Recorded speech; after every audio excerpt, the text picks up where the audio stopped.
की प्रेजेंस अगर इधर आया नहीं आया।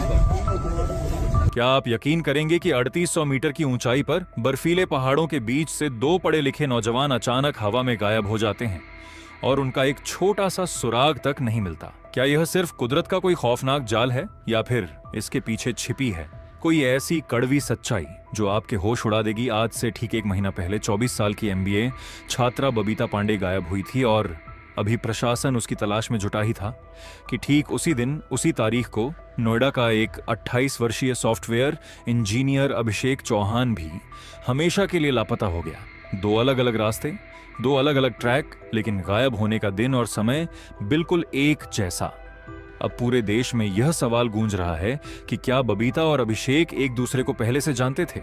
क्या इन दोनों का एक ही दिन गायब होना महज एक इत्तेफाक है, या फिर यह दोनों अपनी मर्जी से कहीं दूर चले गए हैं, या फिर इन पहाड़ों में कोई ऐसा गिरोह सक्रिय है जो ट्रैकर को अपना निशाना बना रहा है? दोस्तों, उत्तराखंड की खूबसूरत वादियों में हर साल लाखों लोग सुकून और रोमांच की तलाश में आते हैं, लेकिन कभी कभी यही हसीन वादियां ऐसे गहरे राज अपने सीने में दफन कर लेती हैं जिन्हें सुलझाना नामुमकिन सा हो जाता है। नैनीताल की रहने वाली 24 साल की बबीता पांडे एक होनहार MBA छात्रा थी जो अपनी जिंदगी के सबसे खूबसूरत दौर में थी।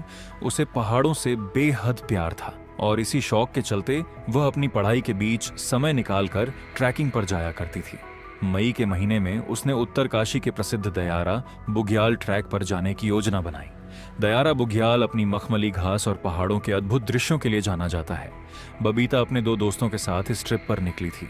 सब कुछ योजना के मुताबिक चल रहा था। चेहरे पर मुस्कान थी और सोशल मीडिया पर खूबसूरत तस्वीरें साझा की जा रही थी। लेकिन 29 मई 2026 की वह काली रात आई जब दयारा बुग्याल के घने सन्नाटे के बीच बबीता अचानक ओझल हो गई।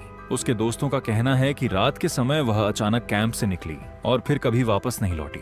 शुरुआत में इसे एक सामान्य रास्ता भटकने की घटना माना गया और स्थानीय स्तर पर खोजबीन शुरू की गई, लेकिन जैसे जैसे दिन बीतते गए मामला उलझता चला गया। राज्य आपदा प्रतिवादन बल, राष्ट्रीय आपदा अनुक्रिया बल, स्थानीय पुलिस और वन विभाग की टीमों ने पूरे इलाके को छान मारा। ड्रोन कैमरे उड़ाए गए, खोजी कुत्तों की मदद ली गई और यहां तक कि हेलीकॉप्टर से भी ऊंचे ऊंचे पहाड़ों पर नजर रखी गई। लेकिन एक महीना बीत जाने के बाद भी बबीता का कोई नामो निशान नहीं मिला। बबीता के साथ गए उन दो दोस्तों से पुलिस ने लंबी पूछताछ की है, क्योंकि उनके बयानों में कई जगह विरोधाभास देखने को मिला है। इस ट्रैकिंग के लिए जो परमिट लिया गया था उस पर भी अब फर्जी होने के आरोप लग रहे हैं, जिससे इस पूरे मामले में किसी बड़ी साजिश की बू आने लगी है। बबीता का परिवार न्याय के लिए दर दर भटक रहा है और उनका रो रो कर बुरा हाल है। अभी बबीता के गायब होने का गम और रहस्य सुलझा भी नहीं था कि उत्तराखंड के एक दूसरे कोने से एक और ऐसी ही दहला देने वाली खबर सामने आ गई जिसने प्रशासन के पैरों तले से जमीन खिसका दी। ठीक उसी 29 मई 2026 को जब उत्तरकाशी में बबीता गायब हुई थी, ठीक उसी दिन बागेश्वर जिले के विश्व प्रसिद्ध पिंडारी ग्लेशियर ट्रैक से 28 साल का एक और होनहार युवक लापता हो गया। इस युवक का नाम अभिषेक चौहान है, जो मूल रूप से उत्तर प्रदेश के शामली जिले के शेखपुरा गांव का रहने वाला था। अभिषेक नोएडा में रहकर गुजरात की एक बेहद प्रतिष्ठित L&T कंपनी में बतौर सॉफ्टवेयर इंजीनियर काम करता था। वह स्वभाव से बेहद शांत, मिलनसार और अपने काम के प्रति पूरी तरह समर्पित था। कोडिंग की दुनिया से दूर उसे प्रकृति की गोद में वक्त बिताना और ऊंचे पहाड़ों को नापना बेहद पसंद था। वह एक अनुभवी ट्रैकर था और शारीरिक रूप से पूरी तरह स्वस्थ था। अभिषेक 28 मई को अपने 3 इंजीनियर दोस्तों के साथ पिंडारी ग्लेशियर की ट्रैकिंग पर निकला था। पिंडारी ग्लेशियर का यह रास्ता अपनी कठिन चढ़ाई और खतरनाक रास्तों के लिए जाना जाता है, जो खाती गांव से शुरू होकर द्वाली होते हुए आगे बढ़ता है। इस दल के साथ एक स्थानीय गाइड भी था जिसका नाम आनंद राम बताया जा रहा है। 29 मई की दोपहर जब यह पूरा ग्रुप वापस लौट रहा था, तब द्वाली और खाती गांव के बीच चिलियारी नाले के पास एक बेहद अजीब घटना घटी। गाइड आनंद राम के आधिकारिक बयान के अनुसार अभिषेक ने उससे कहा कि वो काफी थकान महसूस कर रहा है और यहां रुककर कुछ सुंदर तस्वीरें खींचना चाहता है। अभिषेक ने गाइड से कहा कि तुम बाकी दोस्तों के साथ आगे बढ़ो और आगे जो मैगी पॉइंट है वहां पर मेरा इंतजार करो। गाइड और बाकी दोस्त आगे चले गए, लेकिन घंटों इंतजार करने के बाद भी अभिषेक वहां नहीं पहुंचा। जब काफी समय बीत गया और अभिषेक का कोई सुराग नहीं मिला, तो गाइड ने अनहोनी की आशंका को देखते हुए स्थानीय पुलिस को सूचना दी। इसके बाद पहाड़ों पर एक बार फिर बड़े पैमाने पर रेस्क्यू ऑपरेशन शुरू किया गया। खोजी टीमों को तफ्तीश के दौरान पिंडार नदी के किनारे अभिषेक का कैमरा बरामद हुआ। कुछ अपुष्ट रिपोर्टों में यह भी दावा किया गया कि नदी के पास उसके कुछ कपड़े जैसे शर्ट और टोपी भी मिले हैं। नदी की तेज धारा और खराब मौसम के कारण सर्च ऑन ऑपरेशन में काफी बाधा आ रही है, लेकिन तकनीक का पूरा इस्तेमाल किया जा रहा है। थर्मल इमेजिंग कैमरों और स्नाइपर डॉग्स की मदद से गुफाओं, बंद पड़ी झोपड़ियों और जंगलों की खाक छानी जा रही है, लेकिन इतनी बड़ी तलाश के बावजूद अभिषेक का कोई सुराग हाथ नहीं लगा है। इस पूरी घटना ने अभिषेक के परिवार को पूरी तरह तोड़कर रख दिया है। अभिषेक के पिता रघुराज चौहान सीमा सुरक्षा बल में एक सम्मानित निरीक्षक हैं, जिन्होंने अपनी पूरी जिंदगी देश की सीमाओं की रक्षा में लगा दी। आज वही फौजी पिता अपने बेटे की सलामती के लिए मुख्यमंत्री के सामने हाथ जोड़कर खड़ा है। पिता ने इस पूरी घटना को बेहद संदिग्ध बताते हुए राज्य सरकार से सीधे केंद्रीय जांच ब्यूरो यानी सीबीआई से जांच कराने की मांग की है। पिता का कहना है कि उन्हें स्थानीय जांच पर पूरा भरोसा है, लेकिन इस मामले की गहराई को देखते हुए केंद्रीय एजेंसियों की जरूरत है। परिवार ने गाइड आनंद राम के बयानों पर गहरे सवाल उठाए हैं, क्योंकि उनके अनुसार गाइड की बातों में बहुत सारी विसंगतियां हैं। अभिषेक एक अनुभवी लड़का था जो कभी भी अकेले खतरनाक नदी के पास नहीं जा सकता था। परिवार को शक है कि यह कोई सामान्य दुर्घटना नहीं है, बल्कि इसके पीछे अपहरण या किसी बड़ी दुश्मनी की साजिश हो सकती है। इसी वजह से 7 जून को कपकोट थाने में गाइड के खिलाफ एक नामजद प्राथमिकी दर्ज कराई गई है। परिवार ने प्रशासन से मांग की है कि गाइड और उससे जुड़े तमाम संदिग्ध लोगों के बैंक खातों की जांच की जाए, उनके मोबाइल फोन की कॉल डिटेल रिकॉर्ड और डिजिटल फुटप्रिंट निकाले जाएं और सच का पता लगाने के लिए उनका नार्को टेस्ट और पॉलीग्राफ टेस्ट भी कराया जाए। पिता ने अपने बेटे का पता बताने वाले को 1 लाख रुपए का इनाम देने की भी घोषणा की है, लेकिन उनका कहना है कि उन्हें पैसों की कोई परवाह नहीं है। उन्हें सिर्फ अपना बेटा सही सलामत वापस चाहिए। 1 महीने से ज्यादा का वक्त बीत चुका है, लेकिन कोई ठोस नतीजा सामने नहीं आया है। अब इस कहानी में जो सबसे बड़ा और हैरान कर देने वाला मोड़ आता है, वह है इन दोनों मामलों के बीच का गजब का संबंध, जिसने इंटरनेट पर थ्योरीज की बाढ़ ला दी है। लोग सोशल मीडिया पर लगातार यह सवाल उठा रहे हैं कि क्या बबीता पांडे और अभिषेक चौहान एक दूसरे को पहले से जानते थे? क्या यह मुमकिन है कि डिजिटल दुनिया के इस दौर में एक सॉफ्टवेयर इंजीनियर और एक एमबीए की छात्रा के बीच कोई गुप्त संपर्क रहा हो? क्या दोनों ने मिलकर एक ही दिन पहाड़ों में कहीं दूर चले जाने की योजना बनाई थी? क्योंकि दोनों का एक ही तारीख यानी 29 मई को गायब होना कोई मामूली बात नहीं लगती। एक तरफ अभिषेक दोपहर के समय गायब होता है, तो दूसरी तरफ बबीता उसी रात को कैंप से ओझल हो जाती है। दोनों युवा, पढ़े लिखे और एक ही उम्र के दायरे में आते हैं। अगर हम इस थ्योरी को गहराई से देखें तो कई ऐसी बातें सामने आती हैं जो इस ओर इशारा करती हैं, लेकिन पुलिस का कहना है कि भौगोलिक दृष्टि से दयारा बुग्याल और पिंडारी ग्लेशियर के बीच सैकड़ों किलोमीटर की दूरी है। दोनों अलग अलग जिलों में आते हैं और दोनों के रास्ते बिल्कुल अलग हैं। इसलिए बिना किसी ठोस सबूत के यह कहना कि दोनों साथ गए हैं जल्दबाजी होगी, लेकिन जांच एजेंसियां इस एंगल को भी पूरी तरह से खारिज नहीं कर रही हैं। दोनों के मोबाइल फोन के डिजिटल डेटा और सोशल मीडिया अकाउंट्स को खंगाला जा रहा है, ताकि यह पता लगाया जा सके कि क्या कभी भूतकाल में उनके बीच कोई बातचीत या संदेशों का आदान प्रदान हुआ था। जब तक फॉरेंसिक रिपोर्ट सामने नहीं आती, तब तक इस राज पर से पर्दा नहीं उठ सकता। दोस्तों, इस तरह की घटनाएं हमें अतीत के उन मामलों की याद दिलाती हैं जब प्यार या किसी गुप्त समझौते के चलते लोग अपनी पहचान बदलकर अचानक गायब हो गए थे।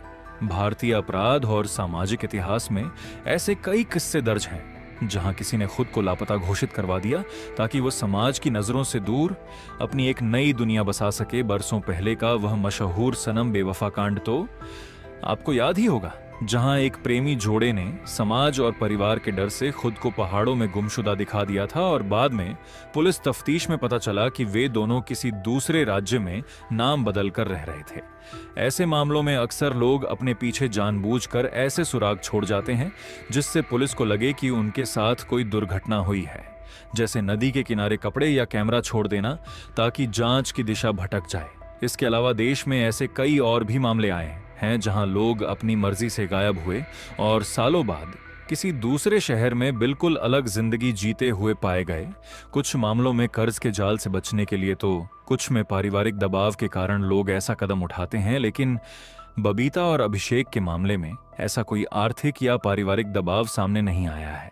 दोनों ही अपने करियर में बेहद सफल थे और अपने परिवारों के बेहद करीब थे। इसीलिए इस थ्योरी पर विश्वास करना थोड़ा मुश्किल भी लगता है, लेकिन जब तक सच सामने नहीं आता तब तक हर संभावना पर विचार करना बेहद जरूरी हो जाता है, क्योंकि कभी कभी हकीकत कल्पना से भी ज्यादा अजीब होती है। अगर हम इस थ्योरी से इतर हटकर दूसरी तरफ देखें तो उत्तराखंड में अनियंत्रित पर्यटन और ट्रैकिंग सुरक्षा पर भी बहुत बड़े सवाल खड़े होते हैं। पिछले कुछ सालों में देवभूमि में एडवेंचर टूरिज्म का क्रेज बहुत तेजी से बढ़ा है।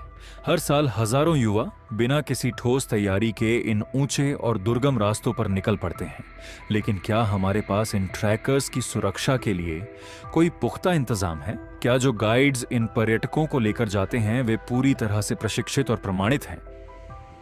क्या ट्रैकिंग एजेंसियां पर्यटकों को पहाड़ों के खतरों के बारे में पूरी जानकारी देती हैं? अभिषेक के मामले में ट्रैकिंग एजेंसी की जवाबदेही और गाइड की भूमिका पर जो सवाल उठे हैं वे इस पूरे सिस्टम की पोल खोलते हैं। दोस्तों, इस तरह की घटनाएं हमें अतीत के उन मामलों की याद दिलाती हैं जब प्यार या किसी गुप्त समझौते के चलते लोग अपनी पहचान बदलकर अचानक गायब हो गए थे। भारतीय अपराध और सामाजिक इतिहास में ऐसे कई किस्से दर्ज हैं जहां किसी ने खुद को लापता घोषित करवा दिया ताकि वो समाज की नजरों से दूर अपनी एक नई दुनिया बसा सके। बरसों पहले का वह मशहूर सनम बेवफा कांड तो आपको याद ही होगा, जहां एक प्रेमी जोड़े ने समाज और परिवार के डर से खुद को पहाड़ों में गुमशुदा दिखा दिया था और बाद में पुलिस तफ्तीश में पता चला कि वे दोनों किसी दूसरे राज्य में नाम बदलकर रह रहे थे। ऐसे मामलों में अक्सर लोग अपने पीछे जानबूझकर ऐसे सुराग छोड़ जाते हैं जिससे पुलिस को लगे कि उनके साथ कोई दुर्घटना हुई है, जैसे नदी के किनारे कपड़े या कैमरा छोड़ देना ताकि जांच की दिशा भटक जाए। इसके अलावा देश में ऐसे कई और भी मामले आए हैं जहां लोग अपनी मर्जी से गायब हुए और सालों बाद किसी दूसरे शहर में बिल्कुल अलग जिंदगी जीते हुए पाए गए।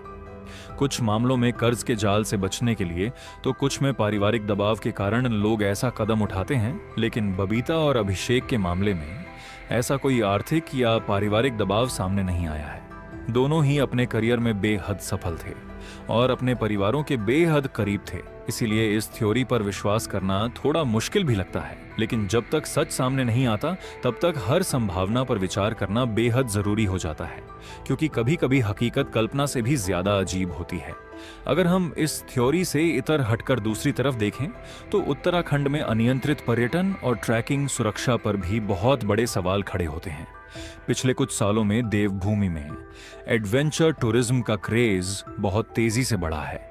हर साल हजारों युवा बिना किसी ठोस तैयारी के इन ऊंचे और दुर्गम रास्तों पर निकल पड़ते हैं, लेकिन क्या हमारे पास इन ट्रैकर्स की सुरक्षा के लिए कोई पुख्ता इंतजाम है? क्या जो गाइड्स इन पर्यटकों को लेकर जाते हैं वे पूरी तरह से प्रशिक्षित और प्रमाणित हैं? क्या ट्रैकिंग एजेंसियां पर्यटकों को पहाड़ों के खतरों के बारे में पूरी जानकारी देती है? अभिषेक के मामले में ट्रैकिंग एजेंसी की जवाबदेही और गाइड की भूमिका पर जो सवाल उठे हैं वे इस पूरे सिस्टम की पोल खोलते हैं।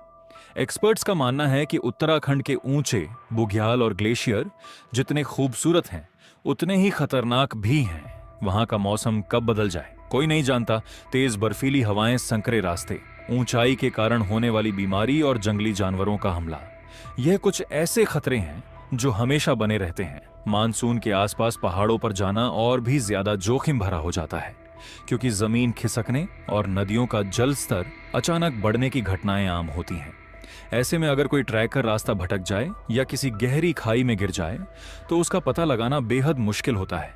लेकिन इस मामले में जिस तरह से दोनों युवाओं का कोई भी सुराग नहीं मिला है, वह इस दुर्घटना वाली थ्योरी को भी संदेहास्पद बनाता है। इस पूरी दास्तान को देखने के बाद आप सभी दर्शकों को क्या लगता है? क्या अभिषेक और बबीता के बीच कोई गुप्त संबंध था और वे दोनों अपनी मर्जी से कहीं दूर चले गए हैं, या फिर पहाड़ों के इन सुनसान रास्तों पर किसी आपराधिक गिरोह ने इस दर्दनाक घटना को अंजाम दिया है? क्या गाइड आनंद राम वाकई कुछ छुपा रहा है, या वह भी इस सिस्टम का एक शिकार है? आपके जो भी विचार या थ्योरी हो, हमें नीचे कमेंट बॉक्स में जरूर बताएं। बाकी इस वीडियो को ज्यादा से ज्यादा लाइक और शेयर करें, और अगर अभी तक चैनल को सब्सक्राइब नहीं किया तो फटाफट चैनल को सब्सक्राइब कर लें। धन्यवाद।